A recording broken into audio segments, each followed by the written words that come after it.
Welcome back, everybody, to Captain Patriotic, and happy Veterans Day, everybody.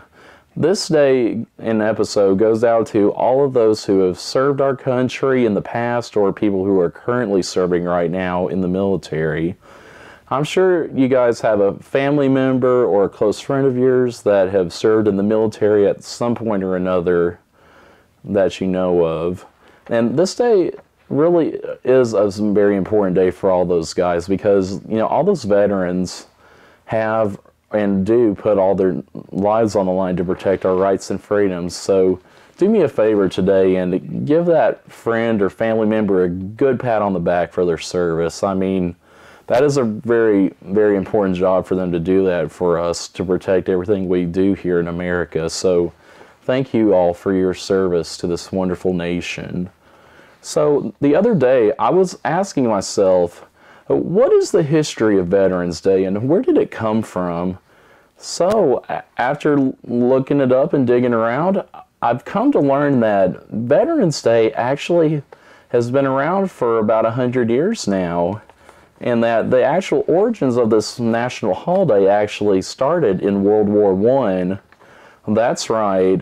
November 11th is a very special day, not just in our country, but around the world, because it was on November 11th, 1918, during the 11th day of the 11th month in the 11th hour of 1918, the war to end all wars, as it was called at the time, came to an end for all sides. After World War I ended on November 11th, 1918, it was a very special day for not only America, but for the British Commonwealth nations and for other allied nations who were involved in the conflict. In fact, in 1926, the government passed a law saying that we should recognize November 11th as a special day for all of those men and women that served in the Great War, as it was called at the time. And that was the very first time that quote-unquote Veterans Day, or as it was known at the time, the Armistice Day, was declared in our country. And Armistice Day, or World War I Veterans Day as you might call it, basically, became an official holiday in the United States in 1938. World War I was technically not the war to end all wars, because a year later, in 1939, Hitler invades Poland, and then we have the start of World War II, and everything else comes to fall suit. So World War II started in 1939, and it ended in 1945. Fast forward 5 years later, we have the Korean War, which greatly involved the United States. We were the main forces in the country at the time during that conflict. So the Korean War actually lasted from 1950 to 1953. So it was after the Korean War ended and a year later that, quote, Armistice Day should be changed to Veterans Day to give recognition for all the soldiers that have fought in not only World War I, but World War II and Korea that had just ended a year prior to that. And it was in late 1954 that then President Dwight Eisenhower signed an act to change the name from Armistice Day to Veterans Day, which became a national holiday in 1954. And it stayed on that November 11th date up until 1968, when the Uniform Holidays Bill was passed by Congress, which basically moved the date of Veterans Day to the fourth Monday in October, which to us Americans, that caused a lot of controversy, because even in the late 60s, we had a lot of World War I veterans still alive too that protested the change of that day to where they felt like it should stay on the November 11th holiday, which thankfully Congress listened to all of their complaints. In 1975, President Gerald Ford actually returned the Veterans Day holiday from the fourth Monday in October back to November 11th due to the historical significance of that particular date. As you can tell, Veterans Day means a lot to us in our country. I don't know how you guys celebrate it, but I know people might go out on barbecues. You might actually go to restaurants with your loved one who is served, and all of those things. But to date, as of last year, there's just over 18 million living veterans from all of the conflicts, including World War II, all the way up to the most recent ones in Iraq and Afghanistan. And of those numbers, 7 million people served during Vietnam, 2 million during Korea, and as of last year, there is still about 500,000 World War II veterans still alive. Now, unfortunately, there's not any World War I veterans alive to this date.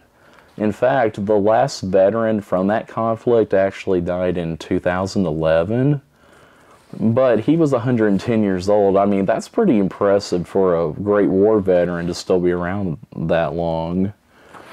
And so, now that I've given you a little background history behind Veterans Day, I want to note some famous and well-known veterans that you guys might know in different parts of our country.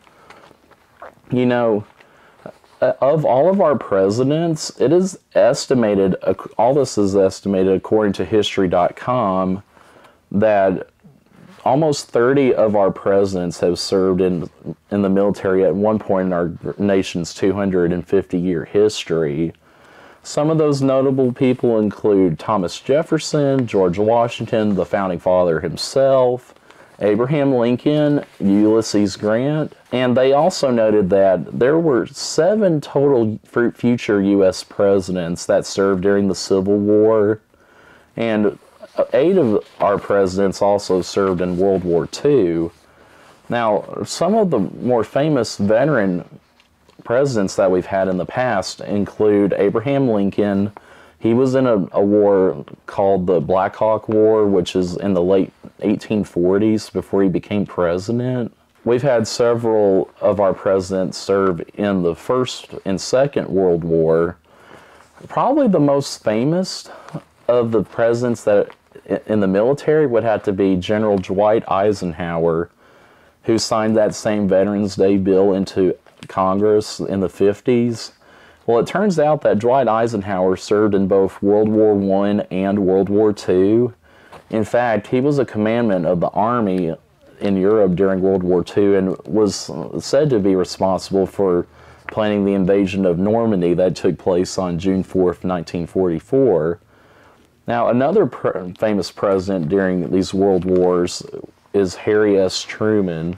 Yeah, that's the president that replaced Franklin Delano Roosevelt whenever he passed away in office. But Harry Truman actually served in World War I in one of the final battles of the conflict. In fact, he was one of the people that was in charge of one of the tank battalions during the last months of the war.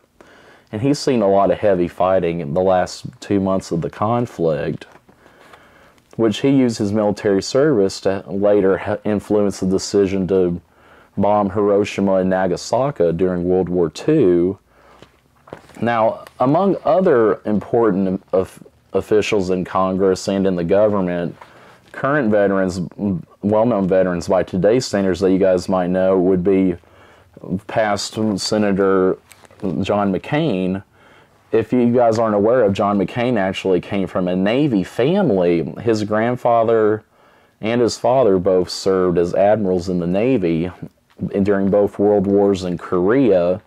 Well, John was destined to do the same thing, but he served during Vietnam. His plane was shot down over Vietnam, and he became a prisoner of war for 5 years until he was released in the early 70s. If you ask me, that's pretty heroic action for somebody with that background and that young. I mean, I couldn't imagine being held captive in a Vietnamese prison for 5 years. That must have been horrendous for him too. But for some of you guys that do know, Robert Mueller, you know, the whole thing going on with President Trump and everything, it turns out that Robert Mueller actually did serve his country. He was actually a combat Marine during Vietnam. So he was a Marine captain. Basically, his responsibility was to go out and lead all his troops in the jungles of Vietnam. in which he heroically actually got a couple of medals for actions for his time in the Marines. So there's a lot of famous people, as you can tell, that have served in the military and are rightfully, should be well known and recognized for their service. There's been a lot of TV celebrities and movie stars that have served in the military too. A few of those people include Clint Eastwood, you know, the famous director and producer of $1 Million Baby, Mystic River, American Sniper. It turns out that he was a Korean War veteran himself and was actually drafted to serve in the Army in the early 50s when it just started. Thankfully, he never saw combat, but he actually used the skills that he learned to save a drowning soldier in the Pacific Ocean.